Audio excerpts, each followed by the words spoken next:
ನಿಸ್ಪೃಹ ವರ್ತನ ನಿರೂಪಣ ಅಂದ್ರ ಜ್ಞಾನಿಯ ವರ್ತನೆಯ ನಿರೂಪಣ ಅನ್ನೋ ವಿಚಾರವನ್ನ ನೋಡಿದ್ವಿ. ಜ್ಞಾನಿ ಆದವನು ಉತ್ತಮ ಗುಣಗಳನ್ನೆಲ್ಲ ಗ್ರಹಣ ಮಾಡಬೇಕು, ಆಮೇಲೆ ಜನರಿಗೆ ತಿಳಿಸಬೇಕು.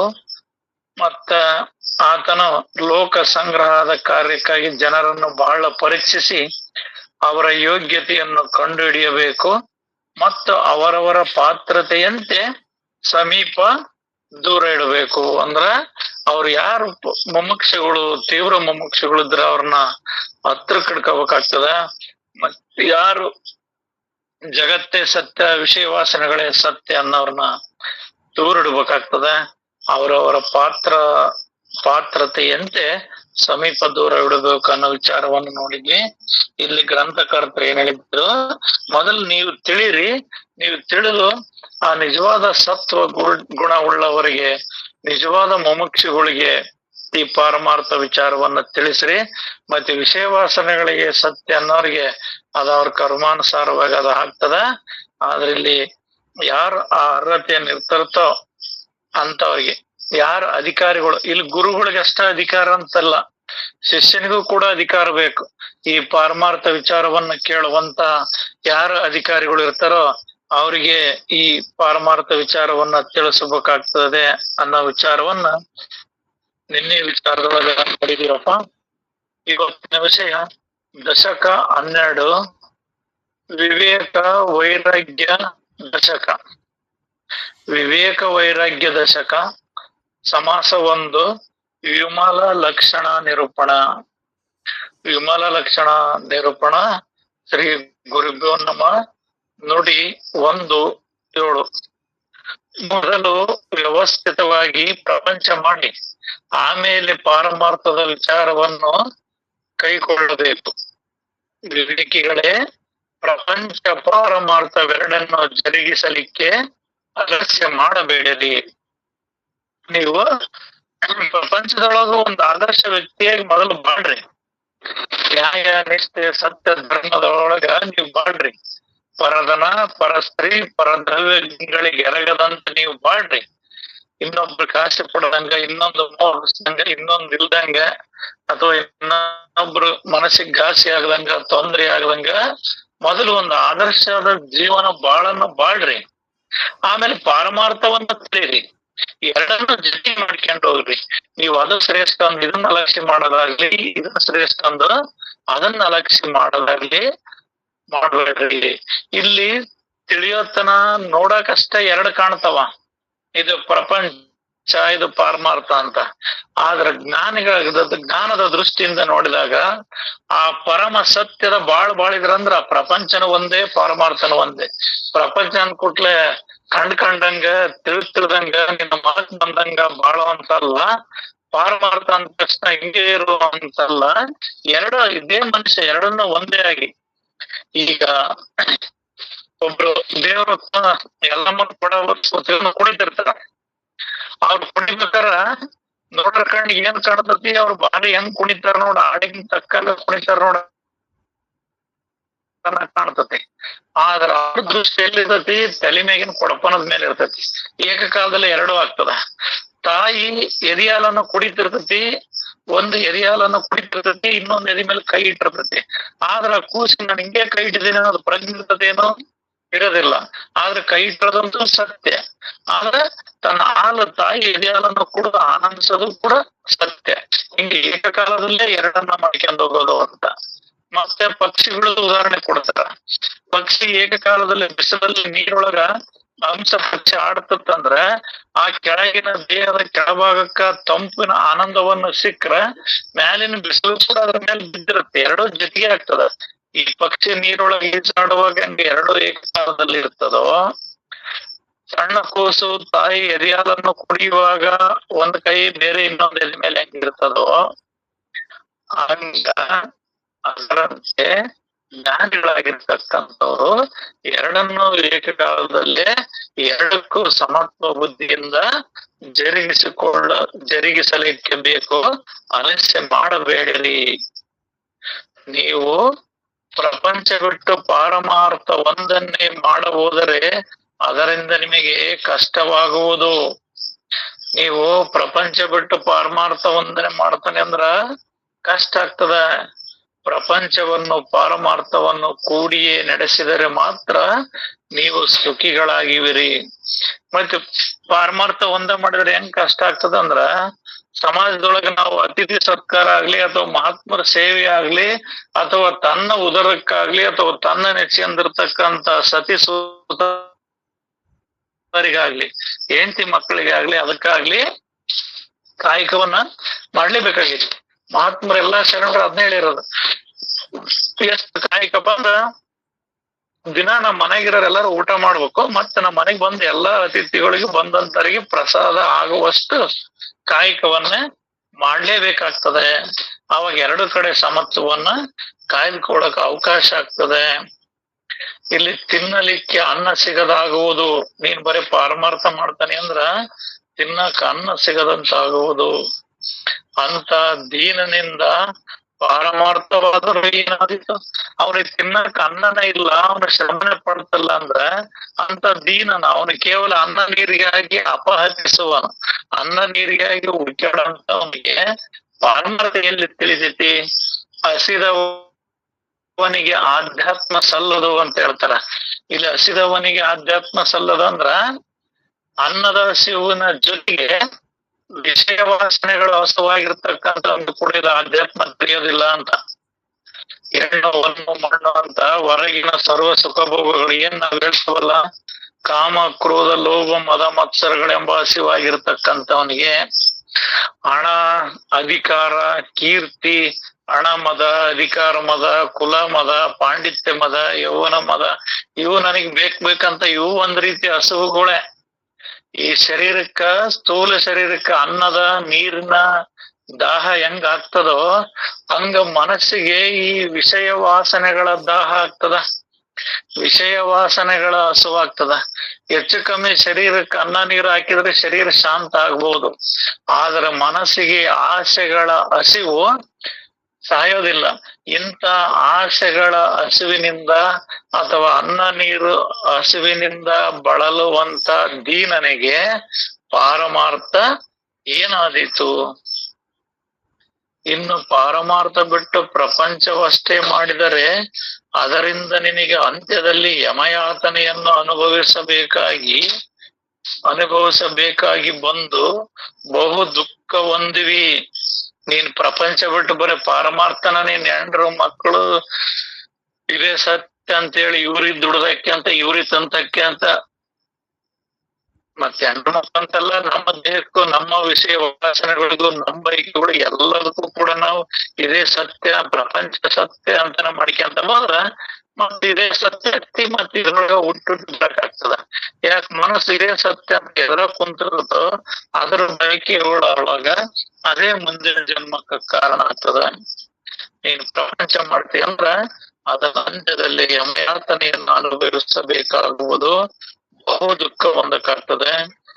ಯಾವನ ಒಬ್ಬನ ಒಡೆಯನ ಕೆಲಸಕ್ಕೆ ಹೋಗದೆ ಮನೆಯಲ್ಲೇ ಸುಖ ಭಾವಿಸಿ ಕುಡಿತರೆ ಆ ಒಡೆಯನು ಅವನನ್ನು ಥಳಿಸುವುದನ್ನು ಜನರ ಕಣ್ಣಾರೆ ಕಾಣುವರಷ್ಟೇ.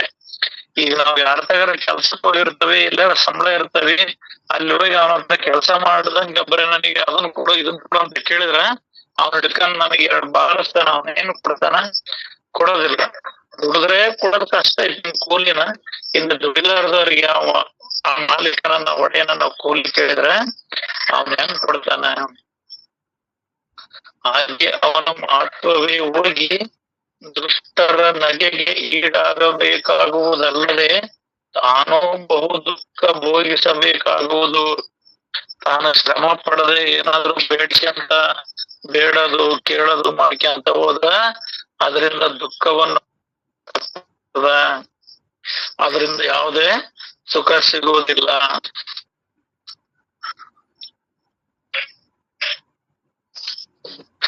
ದುಃಖವನ್ನೇ ಅನುಭವಿಸಬೇಕಾಗ್ತದೆ. ಪಾರಮಾರ್ಥ ಮಾಡದಿದ್ದರೆ ಇದೀಗ ಹೇಳಿದ ಮೈಗಳ್ಳನಂತೆ ಕೊನೆಗೆ ಅವ್ಯವಸ್ಥೆಯಾಗ್ತದೆ. ಈ ಪರಮಾರ್ಥದ ವಿಚಾರವನ್ನ ತಿಳಿಲಿಲ್ಲ, ಬರೀ ಹೆಂಡ್ರು ಮಕ್ಕಳು ಬಾಳ ಬದುಕು ಇದೇ ಸತ್ಯ ಅನ್ನೋದು ಕುಂತಿ ಅಂದ್ರ ನೀನ ಈ ಈ ಸುಖ ದುಃಖಗಳನ್ನ ಅನುಭವಿಸ್ಬೇಕಾಗ್ತದೆ. ಯಾಕಂದ್ರೆ ಈ ಸತ್ಯ ನಿನಗೆ ತಿಳಿದಿರೋದಿಲ್ಲ. ಸತ್ಯ ನಿನಗೆ ತಿಳಿಲಿಲ್ಲ ಅಂದ್ರೆ ಅಸತ್ಯದ ದಾರಿಯನ್ನ ತುಳಿತಿ. ಅಸತ್ಯದ ದಾರಿಯನ್ನು ತುಳಿತಿ ಅಂದ್ರೆ ನೀನು ಬಂಧನವನ್ನ ಅನುಭವಿಸ್ಲೇಬೇಕಾಗ್ತದೆ. ಆದ್ರಿಂದ ಇಲ್ಲಿ ಪಾರಮಾರ್ಥವನ್ನು ತಿಳಿಯೋದು ಅವಶ್ಯಕತೆ ಇರ್ತದೆ. ಅದಕ್ಕಾಗಿ ಭಗವಂತನ ಭಜನೆಯನ್ನು ಮಾಡಿ ಪಾರಮಾರ್ಥದ ಸದ್ಯದ ಪ್ರತೀತಿ ಪಡೆಯತಕ್ಕದ್ದು. ಆದ್ರಿಂದ ನೀನ್ ಪ್ರಪಂಚ ಮಾಡು, ನೀನ್ ಬೇಡ ಅಂತ ಹೇಳೋದಿಲ್ಲ. ಆದ್ರೆ ಪಾರಮಾರ್ಥವನ್ನು ಪಾರಮಾರ್ಥವನ್ನು ತಿಳಿದು ಆ ಭಜನೆ, ಭಗವಂತನ ಭಜನೆ ಅಂದ್ರ ಆ ಸತ್ಯದ ಬಾಳು ಆ ಸತ್ಯವನ್ನ ಭಜಿಸು. ನಾನು ಭಗವಂತನ ನುಡಿ ಒಳಗ ನಿನ್ನ ಮನಸ್ಸಿರ್ಲಿ. ಹಂಗಾಗೋದ್ರಿಂದ ಅದು ಶ್ರೇಷ್ಠತೆ ಆಗ್ತದೆ. ಇಲ್ಲಾಂದ್ರ ವಿಷಯ ವಾಸನದೊಳಗ ಮನ ಸಿಲುಕಿ ಅದು ಮಲಿನ ಆಗಿ ಹೋಗ್ತದೆ. ನುಡಿ 8:15 ಸಂಸಾರದಲ್ಲಿ ಇದ್ದು ಮುಕ್ತನಾಗಿರುವವನೇ ನಿಜವಾದ ಯೋಗ್ಯತೆಯವನು. ಇಲ್ಲಿ ಸಂಸಾರದೊಳಗಿದ್ದು ಮುಕ್ತರಾಗುವುದೇ ನಿಜವಾದ ಯೋಗ್ಯತೆ ಅಂತ ಹೇಳ್ತಾರ. ಇಲ್ಲಿ ಸಂಸಾರ ಯೋಗ ಮಾರ್ಗವೇ ರಾಜ ಮಾರ್ಗ ಅಂತ. ಸಂಸಾರಿಗಳು ಯೋಗಿಗಳಾಗಿರ್ತಾರಂದ್ರ ಇಲ್ಲಿ ಯೋಗಿಗಳು ಅಂದ ತಕ್ಷಣ ಗಡ್ಡ ಬಿಟ್ಟದಂದು ಅಡವಿ ಸೇರ್ಕೊಂಡು ತಪಸ್ ಮಾಡಾರಷ್ಟ ಯೋಗಿಗಳೆಲ್ಲ. ಎಲ್ಲರೂ ಕೂಡ ಸಂಸಾರದೊಳಗಿದ್ದು ಈ ಯಥಾರ್ಥ ಪಾರಮಾರ್ಥ ಜ್ಞಾನವನ್ನ ತಿಳಿತಾರೋ, ಆ ಪರಮಾತ್ಮನ ಸ್ವರೂಪ ವಿಚಾರವನ್ನ ತಿಳಿದು ತಾನು ಪರಮಾತ್ಮನಿದ್ದೇನೆಂದು ತಿಳಿತಾರೋ ಅವರೇ ನಿಜವಾದ ಯೋಗಿಗಳು. ಆದ್ರಿಂದ ಈ ಸಂಸಾರ ಯೋಗ ಮಾರ್ಗ ರಾಜಮಾರ್ಗ, ರಾಜಬೀದಿ. ಸಕಲವೂ ಇದಕ್ ವೈಭೋಗಗಳು ಎಲ್ಲವೂ ಸಿಗ್ತಾವ. ಯಾವ್ದು ಗೊತ್ತುಂಟು ಗೊತ್ತಿಲ್ಲ ಅನ್ನೋದು ಏನಂದಿಲ್ಲ. ಎಲ್ಲ ಅನುಭವಗಳು ತಂತಾನೆ ಬಂದು ಒದಗ್ತಾವು. ಪ್ರತಿ ಕ್ಷಣಕ್ಕೂ ಪ್ರತಿ ದಿನಕ್ಕೂ ಕೂಡ ನಮ್ಗೆ ಇವೆಲ್ಲವೂ ಯಾವ್ದು ಸತ್ಯ ಯಾವ್ದು ಸುಳ್ಳು, ಎಂಟಿ ಕಟ್ಕೊಂಡ್ರ ಪರಿಸ್ಥಿತಿ ಏನೋ, ಮಕ್ಕಳಿದ್ರ ಪರಿಸ್ಥಿತಿ ಏನೋ, ಹೊಲ ಮನೆ ಇದ್ರ ಪರಿಸ್ಥಿತಿ ಏನೋ, ಯಾವ್ದ್ರದ್ದ ಹೆಂಗೈತಿ ಅಂತ ಎಲ್ಲ ಅನುಭವಗಳು ಈ ಸಂಸಾರ ಯೋಗದೊಳಗ ತಿಳಿಸ್ತಾರ. ಈ ಸಂಸಾರದೊಳಗ ಇದ್ದಾರಂದ್ರ ಜೋಡ್ ಕೂಡ ಓದ್ತಾರೋ ಅಂತ, ಇದ್ರಾಗ ಇದ್ದು ಅದನ್ನು ಎರಡು ಮಾಡ್ಕೊಂಡದಾರಂತ. ಯಾಕಂದ್ರ ಇದ್ರಾಗಿದ್ದು ಒಂದ್ ಸರಿ ಭಗವಂತನ ನೆನ್ಸೋದಕ್ಕೂ ಏನೋ ಇಲ್ದಂಗ 100 ಸರಿ ಭಗವಂತನ ನೆನ್ಸೋದಕ್ಕೂ ಸಮ ಅಂತ ಹೇಳ್ತಾರ. ಅಂದ್ರ ಭಕ್ತಿಗಾಗಿ ಹಂಗ ಹೇಳ್ತಾರೇನೋ ಇರ್ಲಿ, ಆದ್ರೆ ಇಷ್ಟೆಲ್ಲ ವಿಷಯ ವಾಸನೆಗಳನ್ನ, ಸಂಸಾರದ ಜಂಜಾಟವನ್ನ, ಇವನ್ನೆಲ್ಲವನ್ನ ತುಂಬ್ಕೊಂಡು ಪಾರಮಾರ್ಥ ಕಡೆಗೆ ಅವ್ರು ಬರ್ತಾರಂದ್ರ ಅದೇ ಶ್ರೇಷ್ಠ, ಅದೇ ನಿಜವಾದ ಯೋಗ್ಯವು.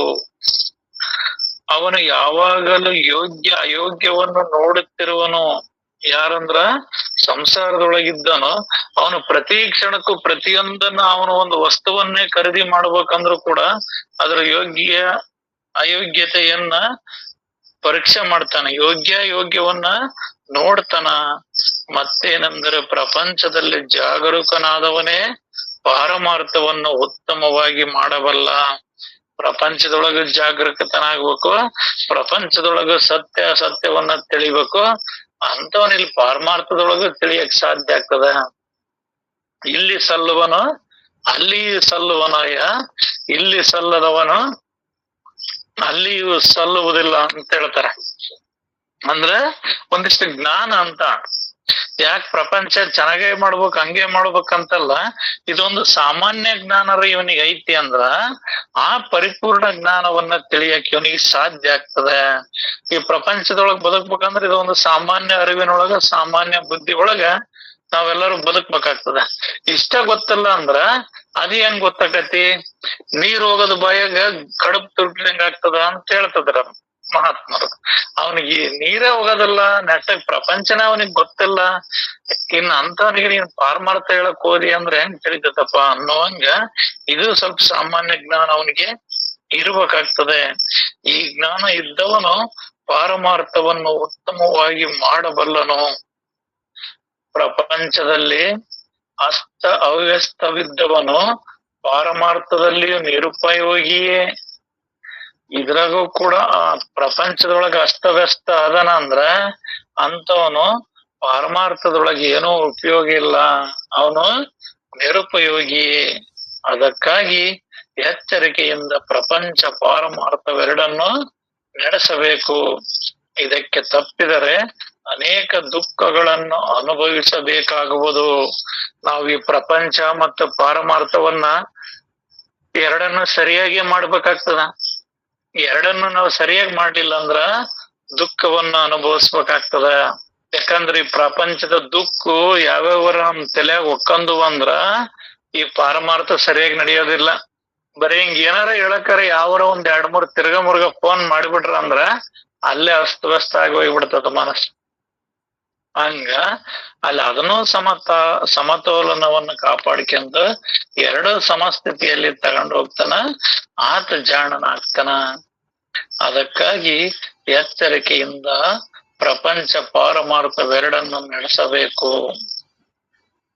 ಎಲೆಯ ಮೇಲಿನ ಕೀಟವು ಇದಕ್ಕೆ ತಪ್ಪಿದರೆ ಅನೇಕ ದುಃಖವನ್ನು ಅನುಭವಿಸಬೇಕಾಗುವುದು. ಎಲೆಯ ಮೇಲಿನ ಕೀಟವು ಸಹ ಮುಂದೆ ಆಸರೆ ಸಿಕ್ಕ ಮೇಲೆಯೇ ಹಿಂದಿನ ಕಾಲನ್ನು ಎತ್ತಿ ಇಡುತ್ತಾ ನಡೆಯುವುದು. ಪಶು ಪಕ್ವಾದಿ ಜೀವಿಗಳಾದರೂ ಎಷ್ಟು ವಿಚಾರದಿಂದ ನಡೆಯುವವು. ಆದರೆ ಮನುಷ್ಯರಾಗಿ ಭ್ರಮೆಯಲ್ಲಿ ಬಿದ್ದಿರುವರು ಇದಕ್ಕಿನ್ನೇನನ್ನಬೇಕು. ಈ ಸಣ್ಣ ಕೀಟಗಳು, ಇರುವಿ ಆಗ್ಲಿ ಗದ್ದುಗಳಾಗ್ಲಿ, ಇನ್ನು ಸಣ್ಣ ಸಣ್ಣ ಕೀಟಗಳು ಮುಂದಿಂದು ಆಧಾರ ಬಿಗಿಯಾಗಿ ಗ್ರಿಪ್ ಸಿಕ್ಕತಿ ಅಂದ್ರೆ ಹಿಂದಿಂದ ಬಿಡ್ತಾವ. ಈ ಮಂಗಗಳಾದ್ರ ಅಷ್ಟ ಮುಂದಿಂದ ಅದನ್ನ ನಾನು ಕರೆಕ್ಟ್ ಆಗಿ ಹಿಡಿತೇನಿ ಅನ್ನೋ ತಾಕತ್ತಿದ್ರೆ ಇಲ್ಲಿದ್ದ ಆ ಹಾರಿಗೆ ಜಿಗಿತಾವ, ಇಲ್ಲಂದ್ರ ಅವ್ ಜಿಗಿಯಕ್ ಹೋಗೋದಿಲ್ಲ ಅವು. ಹಂಗ ಒಂದು ಸಣ್ಣ ಕೀಟಗಳಿಗೆ ಕೂಡ ಒಂದು ಆದರ್ಶವಾದ ಬಾಳ್ಬೇಕನ್ನ ಜ್ಞಾನ ಇರ್ತದೆ. ಜೀವಿಗಳಿಗೂ ಕೂಡ ಅಂತ ಆದರ್ಶದ ಬಾಳುವಂತ ಜ್ಞಾನ ಇರ್ತತಿ.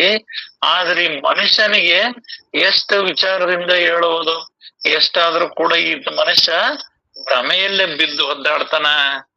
ಅವು ತಮ್ಮ ಜೀವನವನ್ನು ಹಾಳು ಮಾಡಿಕೊಳ್ಳೋದಿಲ್ಲ. ಪ್ರಾಣಿಗಳು ಯಾವ ಬೇರೆಯವ್ರ ಕಡೆಯಿಂದ ಹಾಳಾಗ್ಬೇಕು. ಆದ್ರೆ ಮಾನವನು ತನ್ನ ಅಜ್ಞಾನತನದಿಂದ, ತನ್ನ ಕಾಮ ಕ್ರೋಧ ಲೋಭತನದಿಂದ ತನ್ನೊಳಗೆ ತನ್ನ ಜೀವನವನ್ನ ಹಾಳು ಮಾಡ್ಕೊಂಡು ಹೋಗ್ತವ. ಅಸತ್ಯ ವಸ್ತುಗಳನ್ನ ಸತ್ಯ ಅಂತ ತಿಳ್ಕೊಂಡು ಅದರಾಗ ಬಿದ್ದು ಹೋಗ್ತವ. ಇಂಥವ್ರಿಗೆ ಇನ್ನೇನ್ ಎನ್ನಬೇಕು. ಇರಲಿ, ಒಟ್ಟಿಗೆ ದೂರದೃಷ್ಟಿ ಇರಬೇಕು. ಯಾವಾಗಲೂ ಕರೆ ಕೊಟ್ಟಿಯನ್ನ ವಿಂಗಡಿಸುತ್ತಿರಬೇಕು. ಇರ್ಲಿ, ಆ ಜೀವಿಗಳು ಅವುಗಳ ಕರ್ಮಾನುಸಾರವಾಗಿ ಅವುಗಳು ಆಗಿ ಹೋಗ್ತಾವ. ಆದ್ರ ಇಲ್ಲಿ ಸ್ವಲ್ಪ ದೂರದೃಷ್ಟಿಯಿಂದ ವಿಚಾರ ಮಾಡ್ಬೇಕು. ಕರೆ ಕೊಟ್ಟಿ ಅಂದ್ರ ಸತ್ಯ ಯಾವುದು, ಸುಳ್ಳು ಯಾವುದು ಅನ್ನೋದನ್ನ ವಿಚಾರದಿಂದ ನೋಡಿ ತಿಳಿಯಬೇಕು, ತಿಳಿದು ಬಿಡಬೇಕು. ಹೀಗೆ ಎಲ್ಲ ತರದಿಂದಲೂ ಎಚ್ಚರದಿಂದ ನಡೆಯುವವನು ಸುಖಿ ಇರುವುದು ಮತ್ತು ಎಚ್ಚರ ದಪ್ಪಿ ವರ್ತಿಸುವನು ದುಃಖಿಯಾಗುವುದು ವ್ಯವಹಾರದಲ್ಲಿ ಕಂಡು ಬರುವ ಮಾತೇ ಆಗಿದೆ. ಇದೇನ್ ನಿಮಗೇನ್ ಜಾಸ್ತಿ ಒತ್ತಿ ಹೇಳ್ಬೇಕನ್ನೋದೇನಿಲ್ಲ. ಎಲ್ಲಾ ವ್ಯವಹಾರದೊಳಗ ನಿಮಗ್ ಕಂಡದ್ದ ಐತಿ, ಸತ್ಯನ ಐತಿ. ಯಾರು ಜ್ಞಾನ ದೃಷ್ಟಿಯಿಂದ ವಿಚಾರದಿಂದ ಉತ್ತಮವಾದ ಕ್ರಮವಾಗಿ ಮಾಡ್ಕೊಂಡ್ ಹೋಗ್ತಾರಂದ್ರ ಅವ್ರಿಗೆ ಬಂಧನ ಇಲ್ಲ. ಕ್ರಮ ತಪ್ಪಿದ್ರಂದ್ರ ಬಂಧನ ಐತಿ. ಶ್ರೀ ಗುರು ವಚನದಿಂದ ಅದಕ್ಕೆ ಸುದೆಯುಂಟೆ, ರಾಗದಿಂಬೇರಿನ್ನು ಭಾವಬೀಜಮುಂಟೆ ಅನ್ನೋ ಒಂದು ಪದ್ಯದೊಳಗೆ ಹೇಳ್ತಾರೆ. ಕ್ರಮ ತಪ್ಪಿ ನಡೆಯುವುದರಿಂ ಕಷ್ಟ ಮಿನ್ನುಂಟೆ ಅಂತ. ನಿನಗ್ ಕಷ್ಟ ಬಂದತಿ ಅಂದ್ರೆ ನೀನ್ ಕ್ರಮ ತಪ್ಪಿ ನಡೆದಿದಿ, ಪ್ರಪಂಚವನ್ನ ಕ್ರಮವಾಗಿ ಮಾಡಿಲ್ಲ, ಅದಕ್ ನಿನಗ್ ಬಂಧನ ಬಂದತಿ. ಅದನ್ನ ಕ್ರಮವಾಗಿ ಮಾಡಿದ್ರ ಅದು ಬಂಧನ ಬರೋದಿಲ್ಲ ಅನ್ನುವಂಗ ಇಲ್ಲಿ ಪ್ರಪಂಚ ಪಾರಮಾರ್ಥ ಎರಡೂ ಜ್ಞಾನ ಅವನಿಗಿತ್ತಂದ್ರ ಅವನು ಯಾವ್ದು ದುಃಖಕ್ಕೆ ಈಡು ಆಗೋದಿಲ್ಲ. ಮತ್ತೆ ಅವನಿಗೆ ಪ್ರಪಂಚದ ಜ್ಞಾನನೇನಿಲ್ಲ, ಪಾರಮಾರ್ಥದ ಜ್ಞಾನನೇ ಇಲ್ಲ ಅಂದ್ರೆ ಆ ಮನುಷ್ಯ ದುಃಖಿ ಆಗುವುದು ಈ ವ್ಯವಹಾರದಲ್ಲಿ ಎಲ್ಲರಿಗೂ ಕಂಡು ಬರುವ ಮಾತೇ ಆಗಿದೆ. ಆದ್ದರಿಂದ ಪೂರ್ಣ ಜಾಗರೂಕನ ಮಹಿಮೆ ಅಗಾಧವಿರುತ್ತದೆ. ಅದರಿಂದ ಪೂರ್ಣ ಜಾಗರೂಕತೆಯಿಂದ ಇರ್ಬೇಕು. ನಾವ್ ಸುಮ್ಮನೆ ಹಿಂಗ ಅಲಕ್ಷ್ಯ ಮಾಡಿ ಬಿಟ್ಕೊಂತೀವಿ ಅಂತಂದ್ರ ಅದು ಆಗುವುದಿಲ್ಲ. ಅವನೊಬ್ಬನೇ ಜನರಲ್ಲಿ ಸಮಾಧಾನ ಕಾಯುವನು. ಯಾರು ಪರಿಪೂರ್ಣ ಜಾಗರೂಕರಾಗಿರ್ತಾರೋ ಅವ್ರು ಮಾತ್ರ ಸಮಾಧಾನದಾಗಿರಕಾಗ್ತದ. ಇಲ್ಲಿ ಜಾಗರೂಕತೆ ಅಂದ್ರ ಯಾವಾಗ್ಲೂ ಜ್ಞಾನದಿಂದ, ವಿಚಾರದಿಂದ, ಸತ್ಸಂಗದಿಂದ ಯಾರು ಜಾಗರೂಕರಾಗಿರ್ತಾರೋ ಅವ್ರದ್ದು ಜೀವನ ಉತ್ತಮವಾಗ್ತದೆ. ಹಾಗಲ್ಲದೆ ಸಾಧಕ ಬಾಧಕ ವಿಚಾರಕ್ಕೆ ಅಲಸ್ಯತನ ಮಾಡಿದರೆ ಅಕಸ್ಮಾತ್ತಾಗಿ ಮರಣದ ಘಾತ ಒದಗೀತು. ಇಲ್ಲಿ ಕೆಲವು ಏನೋ ಪತ್ತೆ ಇರ್ತವು, ಕೆಲವು ಸಾಧನೆ ಮಾಡವಿರ್ತವು, ಕೆಲವು ಏನೆಲ್ಲ ನಿಯಮಗಳು ಇರ್ತಾವ. ಪ್ರತಿಯೊಂದು ಜೀವಿಗಳಿಗೂ ಪ್ರತಿಯೊಬ್ಬ ಮನುಷ್ಯನಿಗೂ ಕೂಡ ಅವ್ರದೇ ಆದ ನಿತ್ಯ ಕರ್ಮಗಳೆಲ್ಲ ಇರ್ತಾವ, ಅವ್ರದೇ ಆದ ಕಾರ್ಯಗಳು ಇರ್ತಾವ, ಅವ್ರದೇ ಆದ ರೀತಿ ನೀತಿಗಳು ಇರ್ತಾವ. ಅವನ್ನೆಲ್ಲವನ್ನ ಕ್ರಮವಾಗಿ ಮಾಡ್ಲೇಬೇಕು. ಮಾಡ್ಲಿಲ್ಲ ಅಂದ್ರ ಮರಣದ ಘಾತಕ ಆಗ್ತದ, ಸಾವು ಆಗ್ತದ. ತನ್ನ ಕೆಲಸವನ್ನ ತಾವು ಮಾಡ್ಲೇಬೇಕು. ತಮ್ಮ ಪಾಲಿನ ಕೆಲಸವನ್ನ ಸರಿಯಾಗಿ ನಾವು ಮಾಡ್ಲಿಲ್ಲ ಅಂದ್ರ ನಮ್ಮವ್ರಿಗೆ ನಾವೇ ಶತ್ರುವಾಗಿ ಹೋಗ್ಬಿಡ್ತೇವೆ, ಮತ್ತೆ ನಮಗೆ ನಾವೇ ಶತ್ರು ಆಗ್ತೇವೆ, ಬೇರೆ ಇನ್ಯಾರು ಶತ್ರುಗಳಾಗೋದಿಲ್ಲ. ವಿದ್ಯೆ ಕಲಿಸದ ಗುರು, ಬುದ್ಧಿ ಹೇಳದ ತಂದೆ, ಬಿದ್ದರು ಎದ್ದು ನೋಡದ ತಾಯಿ, ಶುದ್ಧ ಬೈರಿಗಳು ಸರ್ವಜ್ಞ ಅಂತ. ಇಲ್ಲಿ ಒಬ್ಬ ಗುರುವಾಗಿರ್ತಕ್ಕಂಥ ಗುರುಸ್ಥಾನದೊಳಗ ಅವರು ಶಾಲಾ ಶಿಕ್ಷಕರಾಗಿರ್ಲಿ ಅಥವಾ ಪಾರಮಾರ್ಥದೊಳಗಾಗಿರ್ಲಿ, ಸರಿಯಾದ ಯಥಾರ್ಥ ಪಾರಮಾರ್ಥ ಜ್ಞಾನವನ್ನು ಆ ಗುರು ತಿಳಿಸ್ಲಿಲ್ಲ ಅಂದ್ರೆ, ಮತ್ತೆ ಮಗ ತಪ್ಪು ಮಾಡಿದಾಗೂ ಕೂಡ ಬುದ್ಧಿ ಹೇಳಲಿಲ್ಲ ಅನ್ನೋ ತಂದೆ, ಮತ್ತೆ ಮಗ ಯಾವ್ದೋ ದುಃಖದೊಳಗೆ ಬಿದ್ದು ಒದ್ದಾಡ್ತಿದ್ರು ಕೂಡ ತಿರುಗಿ ನೋಡದ ತಾಯಿ, ವಿದ್ಯೆ ಕಲಿಸದ ಗುರು, ಬುದ್ಧಿ ಹೇಳದ ತಂದೆ, ಬಿದ್ದರು ಎದ್ದು ನೋಡದ ತಾಯಿ, ಶುದ್ಧ ವೈರಿಗಳು ಸರ್ವಜ್ಞ ಅಂತ. ಅಂದ್ರೆ ಇಲ್ಲಿ ನಮಗೆ ಅಜ್ಞಾನತನ ಇತ್ತಂದ್ರ ನಮ್ಮ ಮಕ್ಕಳಿಗಾಗ್ಲಿ ಅಥವಾ ನಮ್ಮ ವಿಚಾರವನ್ನ ನಮ್ಮ ಹಿಂಬಾಲಕರಿಗಾಗ್ಲಿ ಅಥವಾ ನಮ್ಮ ಸಮಾಜಕ್ಕಾಗ್ಲಿ ನಮ್ಮಿಂದನೇ ಅದಕ್ಕೆ ಕೀಡಾಗ್ತದೆ, ನಮ್ಮಿಂದನೇ ದುಃಖಕ್ಕೀಡಾಗ್ತದೆ. ಆದ್ರಿಂದ ಜಾಗರೂಕನಾಗಿರಬೇಕು. ಎಲ್ಲಾ ವಿಚಾರವನ್ನ, ಈ ಪಾರಮಾರ್ಥ ವಿಚಾರವನ್ನ, ಪ್ರಪಂಚ ವಿಚಾರವನ್ನ ಎಲ್ಲವನ್ನ ಸಾರ ತಿಳಿದಿರುವನಾಗಬೇಕು. ಆಗ್ಗೆ ಏನಾದರೂ ಬೇಕೆಂದರೆ ವೇಳೆಯಲ್ಲಿ ಸಿಗಬೇಕು. ಅದಕ್ಕಾಗಿ ಸದ್ಯಕ್ಕೆ ಎಲ್ಲವನ್ನ ಸಾಧಿಸಿಕೊಳ್ಳಿ. ನಿಮಗೆ ಏನೋ ಬೇಕಾಕತ್ತೆ ಅಂತಂದ್ ಯಾವಾಗ ಗಡ್ಡಕ್ ಬೆಂಕಿ ಎತ್ತಿದಾಗ ಬಾವಿ ತೊಡಕ್ ಹೋದ್ರ ಆಗೋದಿಲ್ಲ. ಮೊದಲೇ ಎಲ್ಲಾ ವಿಚಾರಗಳನ್ನ ಬಲ್ಲಂತವ್ರ ಮುಖಾಂತರ, ಅನುಭವಿಗಳ ಮುಖಾಂತರ, ಹಿರಿಯರ ಮುಖಾಂತರ ಎಲ್ಲವನ್ನ ಕೇಳಿ ತಿಳಿದುಕೊಳ್ಳುವುದು ಉತ್ತಮ. ಇನ್ನು ಮೇಲೆ ಹೇಳಿದ ಜಾಣತನ ಬರಬೇಕಾದರೆ ದೂರದೃಷ್ಟಿಯ ಜನರ ವಿವೇಕವನ್ನ ಅವಲೋಕಿಸಬೇಕು. ಯಾಕೆಂದರೆ ಜನರಿಂದಲೇ ಜನರು ಚತುರರಾಗುವರು. ಮೊದಲು ಯಾರು ದೂರದೃಷ್ಟಿಯವರೆಂಬುದನ್ನ ಗುರುತಿಸಿ ಆ ಗುಣವಂತರ ಗುಣಗಳನ್ನು ತಕ್ಕೊಳ್ಳಬೇಕು. ಹೀಗೆ ಶೋಧಿಸುವಾಗ ಜನರಲ್ಲಿ ಅವಗುಣ ಕಂಡು ಬಂದರೆ ಅವನ್ನ ಬಿಟ್ಟು ಬಿಡಬೇಕು. ಇಲ್ಲಿ ಜನಗಳಿಂದನೇ ನಾವು ಜಾಣತನ ಕಲಿಬೇಕು. ಅದನ್ನ ಮತ್ ಇನ್ನೊಬ್ರ ಅದಕ್ಕಾಗಿ ಬೇರೆ ಏನ್ ಸಾಲಿಲ್ಲ. ಈಗ ನಾವ್ ಏನಾರ ಜೊತೆ ಕೂಡಿ ಬಾಳತಿರ್ತೇವೆ ಅಂದ್ರ ಕೆಲವರು ಬಾಳಿನ ಸ್ಥಿತಿಗತಿ ರೀತಿ ನೀತಿಯನ್ನು ನೋಡಿ ಅದನ್ನ ನಾವು ಕಲಿಬೇಕು. ಅವ್ರದ್ದನ್ನ ನಾವು ಕಲಿಬೇಕಾಗ್ತದ. ಜನಗಳಿಂದನೇ ನಾವು ಸದ್ಗುಣಗಳನ್ನ ಕಲಿಬೇಕಾಗ್ತದ. ಮತ್ತ ಜನಗಳಿಂದನ ದುರ್ಗುಣಗಳನ್ನ ಬಿಡಬೇಕಾಗ್ತದ. ಈಗ ದಿನನಿತ್ಯ ಕುಡಿಯೋ ಕುಡುಕ ಅವನ ಪರಿಸ್ಥಿತಿ ಅವನು ಬಾಳ ನೋಡಿದ್ರೆ ಗೊತ್ತಾಗ್ಬಿಡ್ತೈತಿ. ಗುರು ಹೇಳ್ಬೋದು ಬಾಯಾಗ ನೀನ್ ಕುಡಿಬೇಡಪ್ಪ, ನೀನ್ ಬಾಳ ಹಾಳಾಕತಿ ಅಂತ. ಆದ್ರ ದಿನನಿತ್ಯ ಕುಡಿಯೋ ಕುಡುಕ ಅವನ್ ನಿಜವಾಗ ಹಾಳ್ ಮಾಡಿ ಪ್ರಾಕ್ಟಿಕಲ್ ಆಗೇ ತೋರಿಸ್ತಾನ. ಆದ್ರಿಂದ ಈ ಜಗತ್ತಿನ ಜ್ಞಾನವನ್ನ ಆ ಜಗತ್ತಿನೊಳಗೆ ಜನಗಳಿಂದನೇ ನಾವು ತಿಳಿಬೇಕಾಗ್ತದ. ತಿಳಿದು ಉತ್ತಮವಾದ ಬಾಳ್ಬೇಕಾಗ್ತದೆ. ವಿವೇಕಿಯು ಯಾರ ಮನವನ್ನು ಮುರಿಯದೆಯೇ ಭೇಟಿಯಾದವರನ್ನು ಪರೀಕ್ಷಿಸದೆ ಬಿಡುವುದೇ ಇಲ್ಲ. ಯಾರು ವಿವೇಕಿಗಳಾಗಿರ್ತಾರೋ, ಯಾರಾದ್ರೂ ಒಬ್ಬ ಹೊಸ ಮನುಷ್ಯನ ಅವನಿಗೆ ಪರಿಚಯ ಆಗಿದಾನಂದ್ರ ಸಿಕ್ಕದಾರಂದ್ರ ಅವ್ರ ಹತ್ರ ಒಂದ್ ಎರಡು ಮಾತಾಡಿ ಇವನ ಜ್ಞಾನದ ಸ್ಥಿತಿ ಎಲ್ಲೇ ಐತಿ, ಇವನ ಸ್ಥಿತಿಗತಿ ಎಲ್ಲೇ ಐತಿ ಅಂತ ಪರೀಕ್ಷೆ ಮಾಡದೆ ಬಿಡದೇ ಇಲ್ಲ. ಅವ್ರ ತಲೆಗಿಂದ ಅವನಿಗೆ ಹಾಕಕ್ ಹೋಗೋದಿಲ್ಲ. ಅವನ್ ತಲೆಗಳದೆಲ್ಲ ತಗನಕ್ ನೋಡ್ತಾರ ಜ್ಞಾನಿಗಳು. ಆದ್ರೆ ಅಜ್ಞಾನಿಗಳು ಹಂಗ ಮಾಡೋದಿಲ್ಲ. ಅವನ್ ತಲೆಗೆ ಏನಾರ ಇರ್ಲಿ, ಮೊದ್ಲು ನಮ್ ತಲೆಗಳು ತಗೊಂಡೋಗಿ ಅಲ್ಲಿ ಹಾಕ್ಬೇಕಂತ ಹೋಗ್ತಾರ. ಇಲ್ಲಿ ಅದನ್ನ ಹೇಳ್ತಾರ, ವಿವೇಕಿಗಳು ಯಾರ ಭೇಟಿ ಆದ್ರಂದ್ರ ಅವ್ರ ಮೊದಲು ಎಲ್ಲ ತಿಳ್ಸಕ್ ಹೋಗೋದಿಲ್ಲ. ಆ ಎದುರಿಗಿರ್ತಕ್ಕಂಥ ವ್ಯಕ್ತಿಯ ಜ್ಞಾನದ ಸ್ಥಿತಿಗತಿಗಳನ್ನ ಎಲ್ಲವನ್ನ ಅವ್ರು ತಿಳಿತಾರ. ಪ್ರತಿಯೊಬ್ಬರನ್ನ ವಿಚಾರಕ್ಕೆ ತಾಗಿಸಿ ನೋಡುವರು. ಅವನೇನು ಎಲ್ಲರಿಗೂ ಸಾದಾ ಮನುಷ್ಯನಂತೆ ಕಾಣಿಸಿದರೂ ಉತ್ತಮ ವಿವೇಕಿ ಇರುತ್ತಾನೆ. ಇಲ್ಲಿ ಜ್ಞಾನಿಗಳು ಸಂಸಾರದೊಳಗ ಯೋಗಿಯಾಗಿರ್ತಕ್ಕಂಥ ಸಂಸಾರ ಯೋಗಿಗಳು ಇವರು ಬಹಳ ಜಾಗರೂಕರಾಗಿರ್ತಾರ. ಇವರು ಅವನಿಗೆ ಗೊತ್ತಿಲ್ದಂಗೆ ಅವ್ರನ್ನ ಪರೀಕ್ಷೆ ಮಾಡಿರ್ತಾರೆ.